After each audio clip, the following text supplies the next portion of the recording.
À la une ce samedi 1er septembre, les militants pro-Marie-Jeanne font bloc. Hier soir, lors d'une réunion avec les sympathisants du MIM, un vote a été réalisé pour réélire Alfred Marie-Jeanne, unique candidat. Pourtant, une assemblée générale est prévue le 7 septembre prochain. Un baptême civil ce matin à Basse-Pointe, un engagement symbolique en cas de défaillance ou disparition des parents. Aucun texte de loi ne régit cette cérémonie, pourtant l'accord reste moral. La maison d'artistes 1-9 célèbre aujourd'hui ses 2 ans, un site qui inspire les créateurs d'art. L'établissement est habité d'un esprit particulier que les responsables tiennent à préserver. Focus, comme tous les samedis, sur des vacances sur un artiste. Et pour cette dernière, DJ Killers sera notre invité. Le jeune homme célèbre cette année ses 10 ans de carrière. Mesdames, Messieurs, bonsoir, bienvenue dans notre tranche info. Vous pouvez d'ailleurs la suivre en direct sur la page Facebook d'ATV.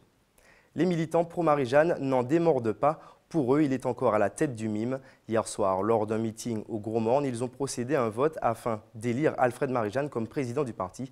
Pourtant, une assemblée générale doit se tenir le 7 septembre prochain en présence de l'administrateur judiciaire, Yohan Boulard. Bain de foule pour Alfred Marie-Jeanne après un plébiscite en sa faveur.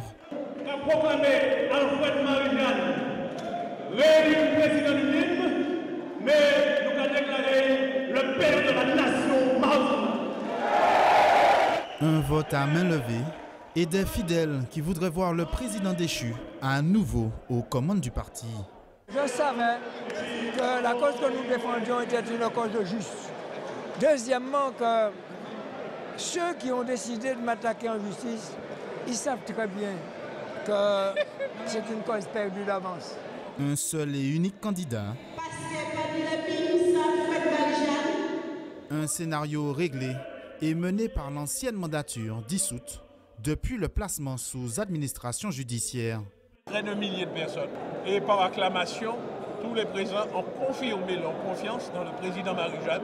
Donc pour nous, le MIM a un président et nous continuons. Aujourd'hui, nous avons élu le président de l'organisation politique, le mouvement indépendantiste martiniquais. L'administrateur judiciaire a fait une convocation où il appelle à l'élection du conseil d'administration de l'association de financement qui est adoubée à l'organisation politique, si vous voulez. Ce n'est pas la même chose. Mais voilà, en France, la loi prévoit qu'un parti politique soit une association. Il ne serait donc pas possible de dissocier l'organisation politique et l'association MIM. C'est d'ailleurs en principe lors de l'Assemblée générale le 7 septembre que devrait se tenir l'élection de la liste siégeant au conseil d'administration.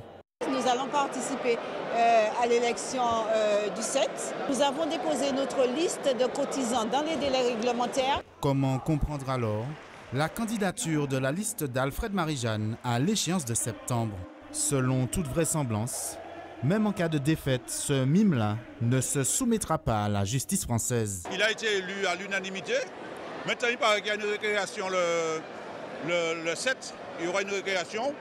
Moi, c'est ce soir qu'on a élu notre président. Personne, et surtout pas la justice française, ne doit nous dire qui doit être le président du MIM. Reste à savoir si un procès-verbal de cette assemblée générale sera déposé en préfecture. Les sympathisants pro-Marie-Jeanne affirment qu'ils continueront d'exercer sous la bannière MIM, au seul risque, selon eux, d'être privés de subventions de l'État français.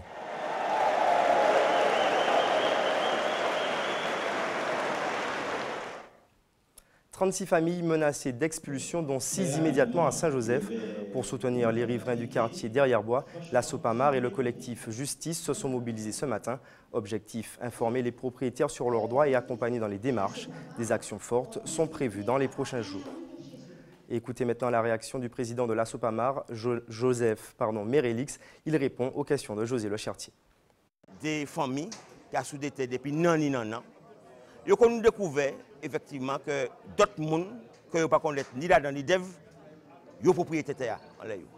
Alors, et ça qui est grave là, c'est que ce n'est pas un cas unique, ce n'est pas un cas isolé. Et nous croyons que ça peut passer dans petits brefs familles. Et puis ça qui est plus grave là, c'est que souvent, c'est même gens ou même familles qui ont revendiqué tous ces états qui font des titres de propriété au nom de la prescription trentenaire, et qui font avec la complicité des juges, parce que ces gens-là vont devant le tribunal, ils sont soi-disant aidés par des avocats, ils n'y arrivent pas, ils vont en cassation, ça n'aboutit pas. Donc on voit qu'il y a une vraie complicité. On voit qu'il y a une organisation, pour moi, mafieuse, qui est mise en place. C'est dans la salle d'honneur de l'hôtel de ville de Basse-Pointe que la petite Lia a été reçue par le maire pour son baptême républicain. Un moment solennel pour ses parents qui ont des convictions religieuses différentes. À travers cet engagement, ils démontrent l'attachement qu'ils accordent au rôle de marraine et Céline Chalonneau était sur place. Entouré de ses parents et de sa grande sœur, ce samedi 1er septembre est un jour particulier pour la petite Lia. On voulait faire le baptême de Lia. Ce n'est pas sans émotion que Marie-Thérèse Casimirius, maire de Basse-Pointe, a célébré ce premier baptême républicain de la commune. Qu'il s'agisse du baptême religieux ou qu'il s'agisse du baptême civil, il n'y a pas d'antinomie entre les deux, puisque ces deux événements s'appuient sur des valeurs religieuses, et puis il y a aussi des valeurs de la République. Et je crois que c'est extrêmement important, puisque c'est un dispositif qui a été institué par la Révolution de 1789 et qu'on essaie de perpétrer justement au moment où on parle de dérive au niveau des valeurs. Je crois que c'est extrêmement important de parler du baptême, de l'importance du baptême civil. Je parle de tout ce qui est dédié à permettre à cet enfant de gravir les échelons de la vie pour ce que j'appelle l'élévation de soi. Le choix de cette municipalité n'est pas un hasard. Pour des raisons logistiques ou par conviction, certaines mairies contactées par Jessica ont refusé d'officier ce baptême civil. Cela n'a pas découragé la famille car elle souhaitait avant tout célébrer de façon solennelle la naissance de leur fille sans connotation religieuse. Pourquoi le baptême civil? En fait, c'est les barrières de la religion. En fait, je voulais 2 marraines et la religion exige un parrain, une marraine. Donc elle a reçu un baptême religieux, elle a eu un parrain et une marraine. Et l'autre marraine n'étant pas de la même religion que moi en fait, donc j'ai fait un petit peu de recherche et je suis tombée sur le baptême civil. Donc je me suis dit pourquoi pas. Donc j'ai appelé plusieurs mairies, j'ai eu pas mal de refus où ils ne connaissaient pas du tout ce que c'était que le baptême civil.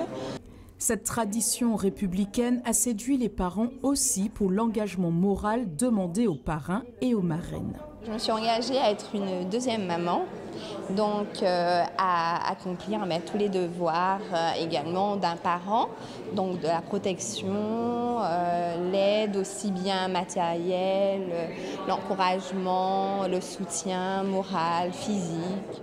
Si le baptême républicain n'a pas de valeur légale, pour de plus en plus de parents, ce parrainage civil est un acte civique et moral symbolique sans se référer à une religion particulière. C'est un lieu très apprécié par les amateurs d'art en tout genre. La maison d'artistes 1-9, située à Fort-de-France, a fêté aujourd'hui ses 2 ans d'existence. Une date symbolique pour les adeptes et les responsables de l'établissement qui tiennent à préserver l'esprit original de ce site. Sandrine Claude. Lieu où l'art se conjugue au pluriel, la maison d'artistes 9 mêle créativité et liberté d'expression. En 2 ans, elle a déjà ses adeptes. Un peu tout est possible ici. Et c'est un endroit qui donne une énergie pour avoir envie de faire de l'art et de découvrir des choses. Et à chaque fois qu'on revient, il y a toujours quelque chose de nouveau. Venir ici, ça me permet de rencontrer d'autres artistes. Ça me permet aussi d'approfondir mon travail, de discuter avec les autres artistes, d'apprendre d'eux. Et eux, ils apprennent de moi, en fait. Ici, on va dire que c'est participatif, quoi. D'autres découvrent le concept, comme Nicolas, venu en famille pour un cours de danse. C'est original, c'est dépaysant, j'ai envie de dire, mais c'est assez agréable et puis on apprend à découvrir de l'art de différentes façons parce qu'il y a vraiment différents modèles, différents tableaux. Certains ateliers sont moins ordinaires. Jean-Patrick participe à son premier cours de nu. Une expérience inédite pour ce dessinateur autodidacte. C'est une bonne façon de découvrir comment dessiner avec un modèle nu. Je n'avais jamais fait ça auparavant, je trouvais ça plutôt particulier.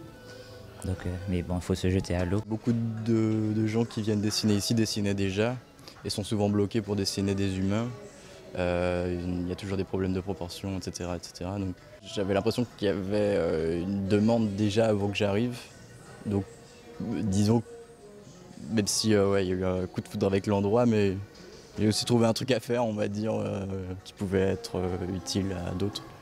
Et si la maison a pour vocation de diffuser l'art martiniquais, elle a aussi une fenêtre ouverte sur l'international. Dominique et Solange ont choisi le site pour leur résidence d'artistes. Ça bouge tout le temps, il y a tout plein de choses. Moi, quand j'arrive là, j'ai vraiment l'impression de partir sur une autre planète. C'est très attirant parce que ce sont des artistes professionnels qui fédèrent un petit peu tous les genres d'art.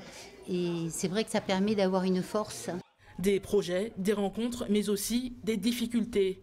En 2 ans, la structure a déjà dû une fois fermer ses portes. Un coup dur dont les gérants se sont servis pour redéfinir le concept. On n'avait pas dans l'idée non plus de fermer totalement et de rien faire derrière, pas continuer ce qu'on avait commencé. Les idées qu'on avait vues à ce moment-là, on les a mis en place au cours de l'année. Ça fait partie un peu du concept d'évoluer tout le temps, de toujours être dans la recherche. Dans le concept, en fait, il y a la notion de changement et d'évolution tout le temps. Aujourd'hui, la maison d'artistes est repartie sur le bon pied avec une philosophie bien à elle. C'est le côté alternatif en fait, le côté non institutionnel, le côté, j'ai pas envie de dire venez comme vous êtes, j'essaie de trouver autre chose. Si, mais c'est accessible en fait. Ouais, voilà. On est proche, je pense, des gens, de la rue, de ceux qui nous connaissent. Enfin, on est très accessible, les gens qui sont dans ce lieu le deviennent aussi. Un œuf, véritable laboratoire d'idées ou créativité, libre expression et gratuité sont les maîtres mots. La Ligue de tennis de Martinique a effectué cet après-midi sa rentrée, l'occasion de mieux faire découvrir la discipline, mais l'essentiel était ailleurs. Cette fête du sport était dédiée à Germain Soumbo, disparu brutalement le 19 juillet dernier. José Le Chartier. Premièrement, merci d'être venu. Super, c'est une journée pour vous. Dernières instructions avant la mise en place de la porte ouverte. Gaël est moniteur privé, il pratique le tennis depuis l'âge de 9 ans et a côtoyé les plus grands de la discipline à travers ses voyages. Pour lui, ce moment est l'opportunité de distiller son savoir et pourquoi pas donner l'envie aux visiteurs de passage d'adhérer au tennis. C'est surtout que c'est pour montrer que 2 générations peuvent jouer ensemble. Ensuite, amener des petits, déjà à aimer le jeu et puis amener des petits apports techniques pour qu'ils puissent réussir à faire des petits échanges facilement, plus facilement que s'ils n'avaient pas les conseils. Rentrée scolaire rime avec rentrée sportive. Ces portes ouvertes sont l'occasion de démarrer l'année raquette en main. Comme j'aime beaucoup le sport, et étant donné que j'en ai pratiqué il y a quelques années du tennis, j'avais laissé tomber. Donc ça m'a donné envie par rapport à mon neveu qui en pratique ici. Donc je me suis dit pourquoi pas essayer, profiter de cette journée pour voir si ça me motive à nouveau. J'aime bien le tennis. On va pas envie de m'entraîner beaucoup. Quand je serai grand, je vais faire des matchs de tennis. De frapper à un bat, de faire des matchs.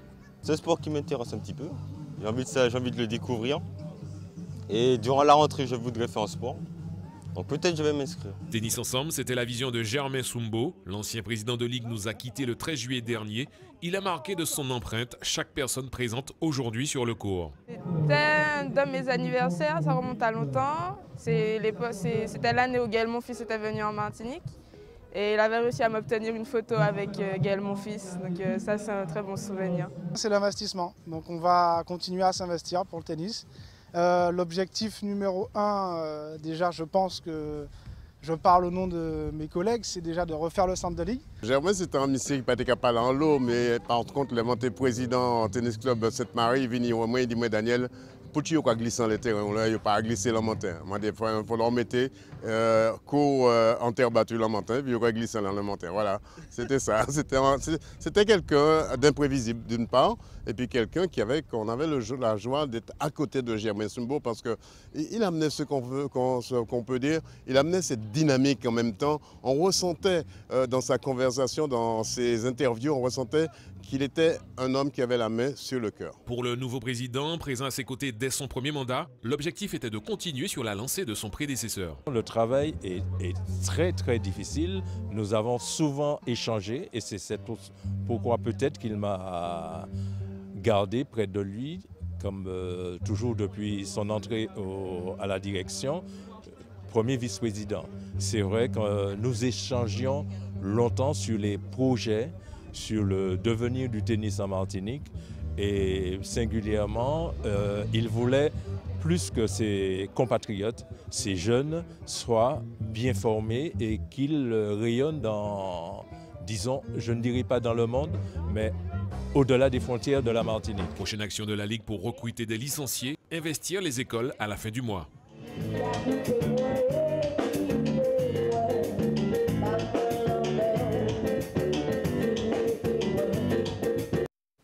En musique, toujours pour ce dernier samedi des artistes, nous recevons DJ Killers. Il fête cette année ses 10 ans de carrière. Bonsoir. Bonsoir Loïc. À partir de quel moment vous avez décidé de faire ce choix de carrière? Un choix de carrière qui s'est fait petit à petit, je pense. Au début, j'étais passionné par le football. C'était un rêve de carrière aussi. Et puis après, je me suis retourné vers mes études parce que bon, j'ai eu une petite blessure. Et puis du coup, j'ai toujours bercé dans la musique. Mon père adore la musique, donc au fur et à mesure, je me suis dit, je vais commencer par mixer des baptêmes, des mariages et tout. Et puis, à l'âge de 16-17 ans, c'était une évidence. J'ai commencé à économiser, m'acheter mon premier matériel et de fil en aiguille, les étapes, au fur et à mesure. Voilà. Les économies parce que c'est un matériel qui revient relativement cher? Exactement, ça a son coût quand même. Et puis, au fur et à mesure des années, à force d'évoluer, le matériel aussi évolue. Du coup, il coûte de plus en plus cher. Et puis après, il faut être au point de la technologie. Donc voilà, ça a son prix et il faut économiser, il faut mettre de l'argent de côté pour pouvoir investir et puis s'acheter ce matériel. Vous avez accompagné des artistes de renom, vous avez fait le Zénith avec Kalash à Paris l'an dernier. Exactement. Est-ce que ce genre de moments ont un goût de consécration?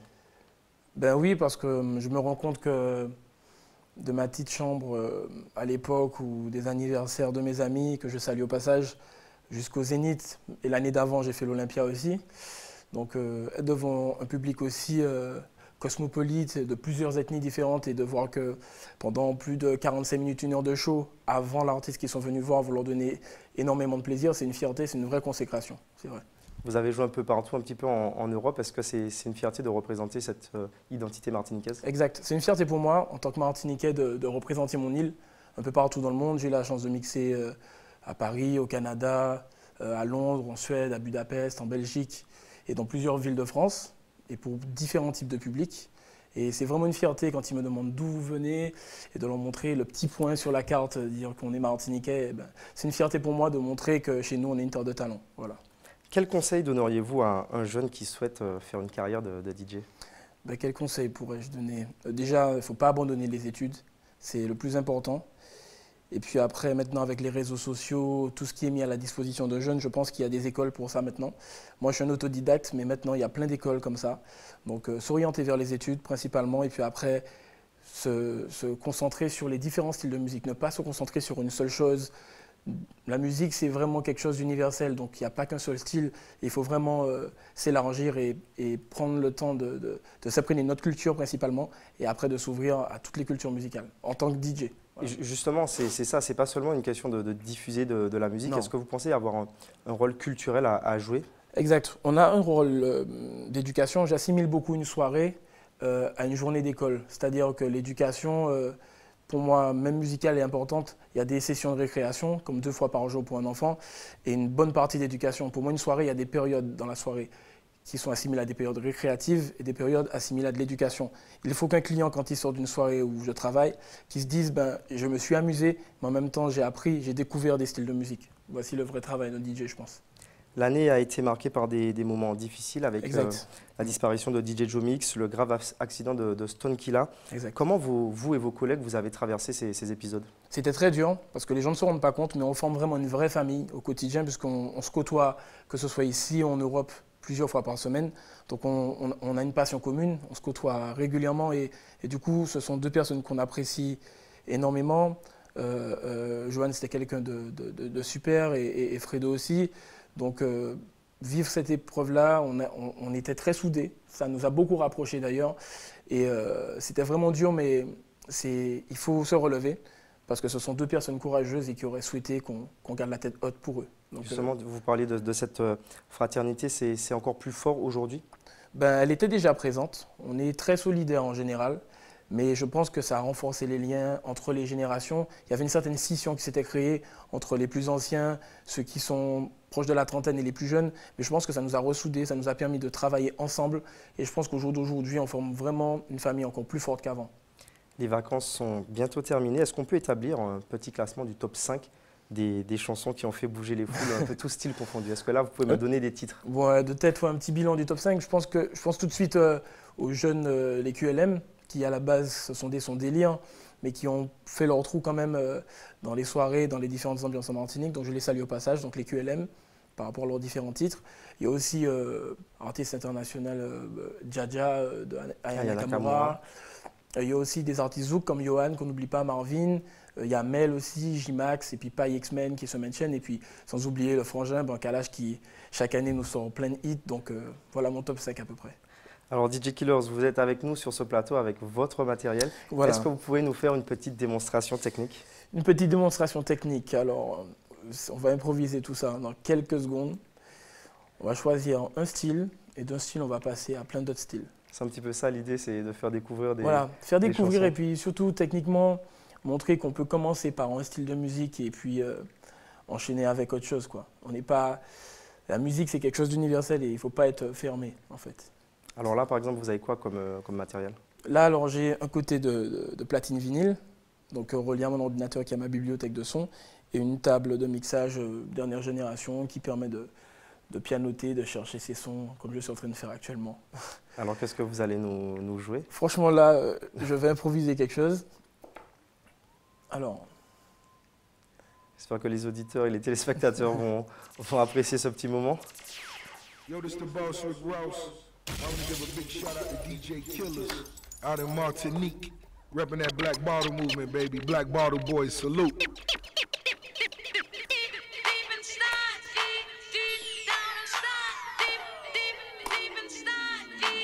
Ça a l'air compliqué tout ça. Ouais, un petit peu.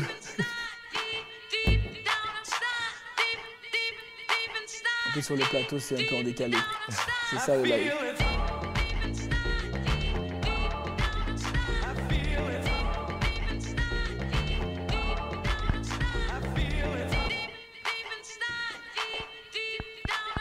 Il n'y a pas de retour.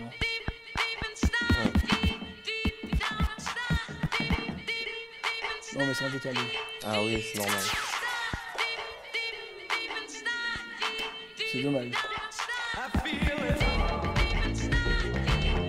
Je ne peux pas regarder.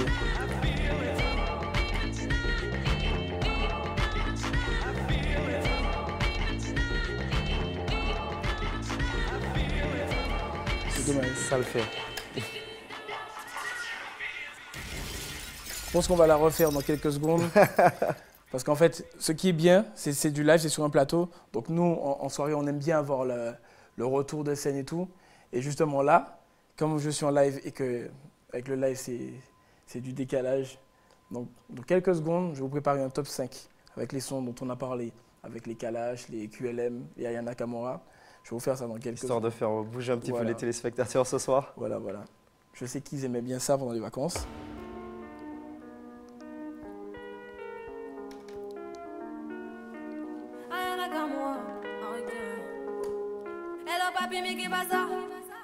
J'entends des bails à 300 morts. À ce qui paraît, je te cours après. Mais ça va pas, mais t'es taré, ouais. Mais comment ça, le monde est typé. Tu croyais quoi, qu'on serait plus jamais. Je pourrais t'afficher, mais c'est pas mon délire. D'après les rumeurs, tu m'as eu dans ton lit. Oh, dja dja, y'a pas moyen, dja dja. J'suis pas ta cata, dja dja. Genre, en katana, baby, tu dettes ça. Oh, dja dja, y'a pas moyen, dja dja. J'suis pas ta cata, dja dja. Genre, en katana, baby, tu dettes ça. Pense à moi, je pense à faire de l'argent. C'était le hit des QLM de cette année. On a parlé d'un top 5, mais il était probablement dans les 3 premiers. Je pense qu'il était dans les 3 premiers. Il met à l'honneur nos femmes martiniquaises. Hein, on va s'en suivre une partie quand même.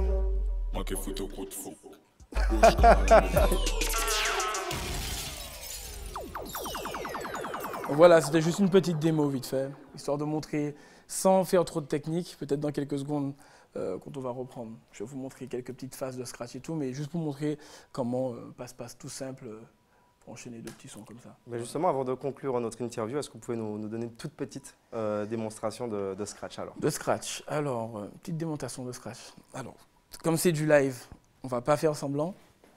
Il faut toujours, un bon DJ ne peut pas mixer s'il n'a pas son casque. C'est l'élément principal. De nos jours, beaucoup l'oublient, mais le casque, c'est l'un des éléments les plus importants. Parce qu'à l'époque, nous n'avions pas d'ordinateur, il faut le savoir.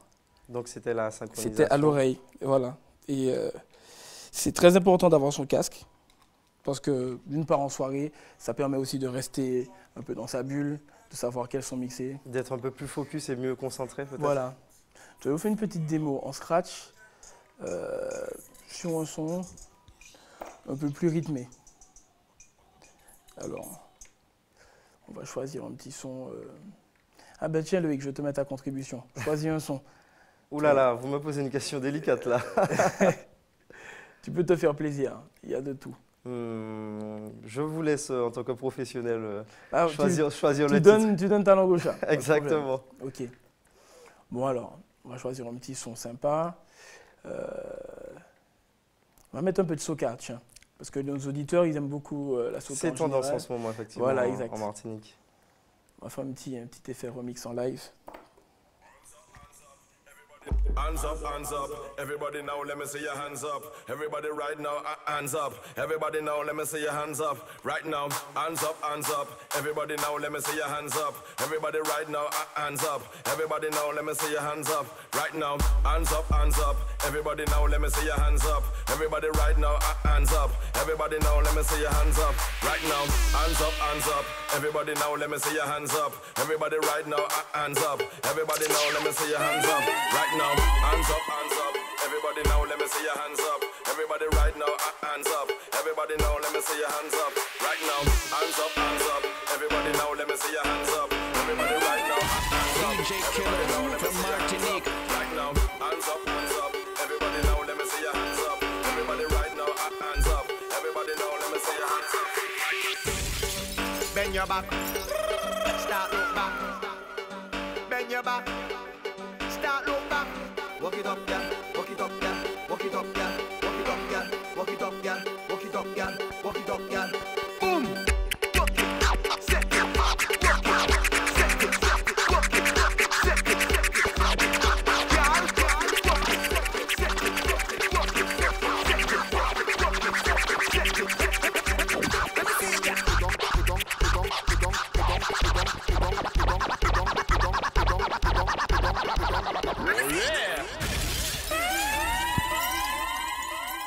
Merci. Une démo de quelques secondes. Voilà.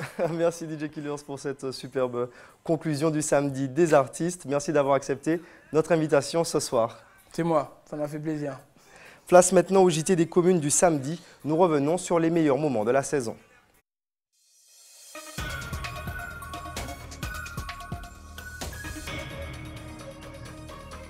Mais le début, arrête. Des plages prises d'assaut par les touristes durant la haute saison. En plus du flux habituel, il y a une nouveauté cette année. Des croisiéristes, pour la plupart américains, quittent leur gros bateau amarré à Fort-de-France pour se rendre en chaloupe ici à Lens-Mitan. À peine arrivé, un stand d'information les attend. Je pense que l'accueil est très bien. Très bien car nous avons reçu de nombreuses informations sur toutes les choses à faire. C'était un très chaleureux accueil.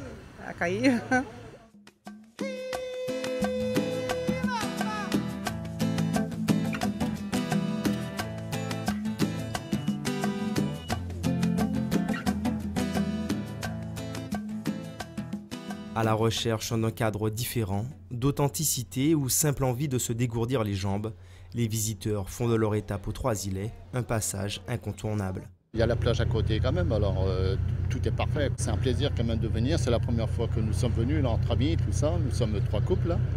Et vraiment, pour l'instant, ça se passe très très bien. Le volume des escales va considérablement augmenter durant la période. Cela représente environ 15 000 touristes supplémentaires. Et pour que le rêve ne vire pas au cauchemar, une convention de sécurité a été re-signée entre la police municipale et la gendarmerie nationale. Les services se sont déjà organisés au préalable pour faire face à un afflux plus ou moins important en fonction des bateaux qui arrivent. Mais on a aussi les navettes qui viennent de Fort-de-France avec les croisiéristes qui arrivent à Fort-de-France. Et donc là, la police municipale, la gendarmerie, mais aussi d'autres services de l'État sont là pour veiller à la bonne sécurité de nos touristes. Une présence des forces de l'ordre qui ne semble pas perturber les visiteurs. La Martinique est l'une des destinations les plus sûres de la Caraïbe, un atout que souhaitent préserver les acteurs du tourisme aux Trois-Îlets.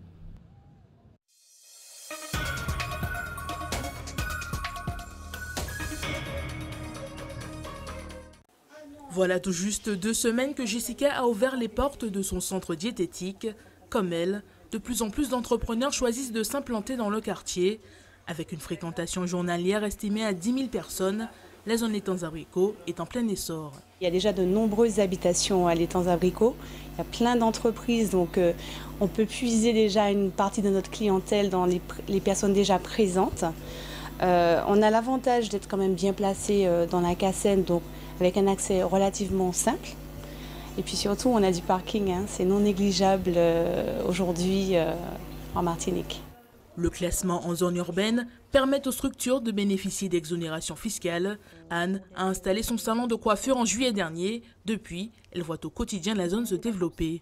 Il y a de l'évolution, c'est pas très rapide, mais bon, oui, il y a de l'évolution. Séduite par l'environnement, elle a même fait le choix d'y résider. On est à Fort-de-France sans le trop l'être. Comme nous sommes carrément excentrés, donc on a l'impression de quelque part de voyager. Dans ce lieu de vie en devenir, la culture et la solidarité trouvent aussi leur place. Bienvenue à l'espace Sonate, une salle de spectacle qui fait travailler 25 personnes en situation de handicap. Nous sommes spécialisés dans l'art, donc on fait beaucoup de productions artistiques. Nous avons des prestations à l'extérieur, artistiques aussi. Par exemple, très bientôt on aura une prestation pour un gros groupe de téléphonie. Avant on était sur le Lamentin, c'était un peu plus compliqué. Maintenant on a notre espace à nous et ça permet effectivement d'avoir une meilleure visibilité sur ce qu'on fait pour les personnes en situation de handicap, mais aussi pour les personnes qui ont un besoin réel d'utiliser des salles et de faire appel à nos services. Juste à côté, une zone d'activité économique est en phase de finalisation. D'une superficie de 3 hectares, elle comporte notamment un EHPAD de 96 places. À la tombée du jour, la vie nocturne prend le dessus. Perché sur le toit d'un immeuble, le Cloud attire une clientèle branchée dans une ambiance intimiste. Un rooftop bar, comme il en existe dans de nombreuses capitales. On avait cette opportunité, donc on l'a saisie, et sachant aussi que le quartier était en devenir d'un quartier assez actif, ça nous a complètement séduit. Après, c'est sûr que pour le moment c'est compliqué parce qu'il y a beaucoup de travaux, beaucoup de choses, mais on sent bien qu'il y a un très gros potentiel pour les années à venir. En attendant de devenir le quartier incontournable de la capitale, l'Étangs-Abricots s'offre déjà le luxe d'une vue imprenable sur la baie de Fort-de-France.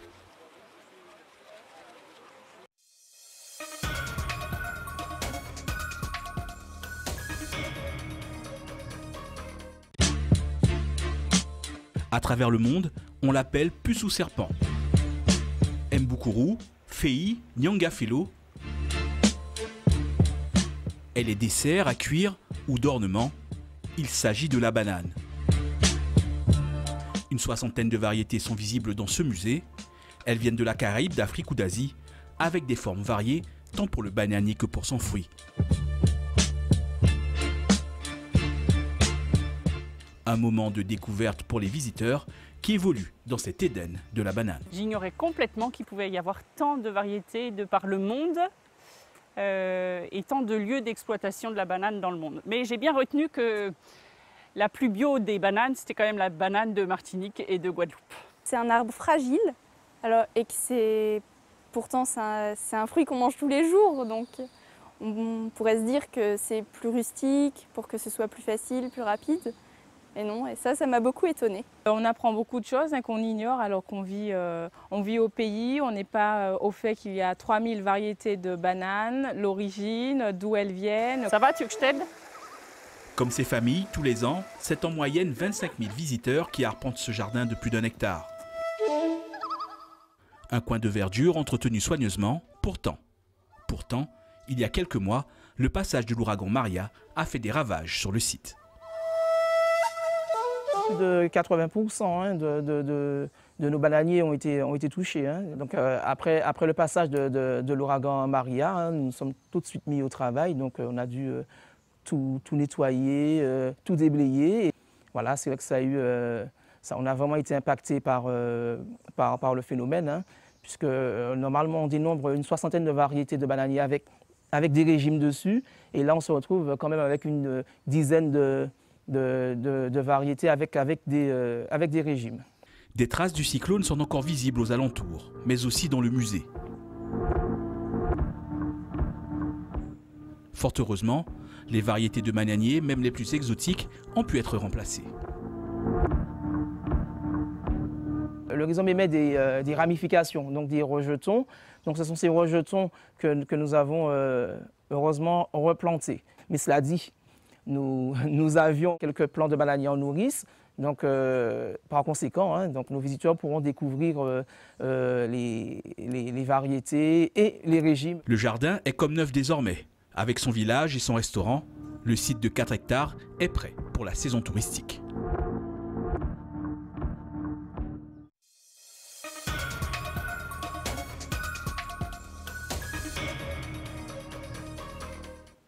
C'est la fin de votre journal local et régional. Avant de nous quitter, voici les titres que nous avons développés ce soir. Les militants pro-Marie-Jeanne font bloc. Hier soir, lors d'une réunion, les sympathisants du MIM ont voté et ont réalisé le vote pour réélire Alfred Marie-Jeanne, candidat unique. Pourtant, une assemblée générale est prévue le 7 septembre prochain. Un baptême civil ce matin à Basse-Pointe, un engagement symbolique en cas de défaillance ou disparition des parents. Aucun texte de loi ne régit cette cérémonie, l'accord reste moral. La maison d'artistes Un Neuf célèbre aujourd'hui ses 2 ans, un site qui inspire les créateurs et amateurs d'art. L'établissement est habité d'un esprit particulier que les responsables tiennent à préserver. Focus sur un artiste comme tous les samedis des vacances, et pour cette dernière, DJ Killers était notre invité ce soir. Le jeune homme qui célèbre ses 10 ans de carrière vous a offert une petite démonstration sur ce plateau. Place maintenant à l'actualité nationale et internationale avec nos confrères de BFM TV. À 20h, votre émission de divertissement, un rendez-vous des humoristes. On se retrouve demain à 18h50 pour les titres. Je vous souhaite une très bonne soirée sur ATV.